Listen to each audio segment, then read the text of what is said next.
Releasing hidden influences. Hidden influences like fear, pride, bitterness, comparison, compromise can shape us, but God reveals and frees us from them. In the book of Psalms 139, verse 23 to 24, it is written, "Search me, God, and know my heart. Test me and know my anxious thoughts. See if there is any offensive way in me, and lead me in the way everlasting."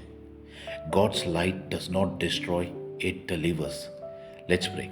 Lord, let your light search my heart today. Expose the unseen things that drain my spirit, pride, fear, or quite unbelief. Lord, wash me in your truth and lead me in the way everlasting. May my inner life reflect your holiness in your name. Amen. My dear brothers and sisters, hidden chains lose their power in His light. So let's declare today, I welcome His light and walk free from hidden iniquities. Blessings in the name of Jesus. Amen.